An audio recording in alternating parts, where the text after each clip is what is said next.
Hello guys, today we'll continue exploration of work visa. Work visa, let's focus on the word work. You cannot call this a work visa in this clear definition if you work for your own company or you're self-employed. We'll explore that in another video. Watch our channel. If you're a worker, let's combine two categories under one. Work under LMIA or LMIA exempt.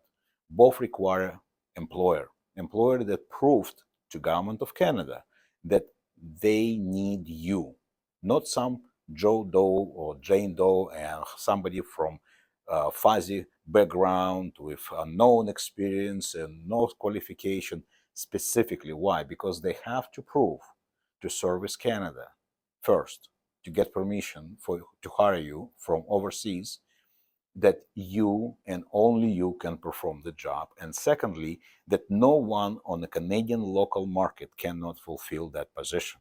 This is very unique. Sometimes people come into us and saying, oh, my friend wants to offer me a job. Well, good luck with that. You have to be very careful. When companies come into us, we have the same approach.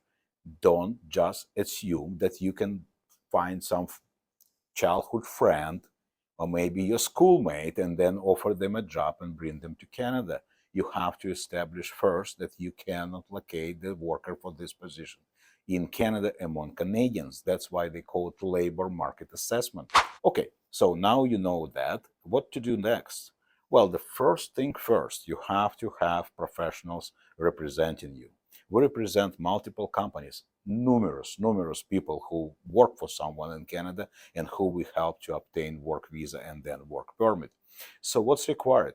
Your background documentation needs to be verified that you're able to fulfill this job and you actually qualified for the job at all. So if a job offer says you have to have at least 2 years of experience, you have to have those years, otherwise you will be denied. And by the way, speaking of denial, a lot of work visas denied these days and always was for one reason: mismatch between job offer itself and background of the person. That's why when people asking us that they were offered some job offer without even presenting their background just to pay money, this is a criminal step in their life, because what they do essentially, they buy something fake knowing it's fake, right? So that's dangerous.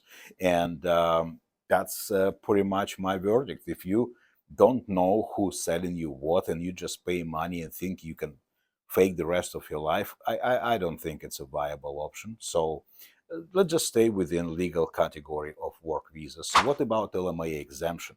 Like I said before, LMIA exemption is also required job offer, and you have to prove that this particular position requires so much skills or so much specific knowledge or understanding of the process, for example, or something else, that you and only you can do this.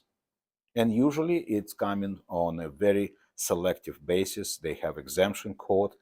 Your professionals, if you work with us, we clarify everything for you. We navigate through the whole process, and you will be safe because we check both sides, employer and employee.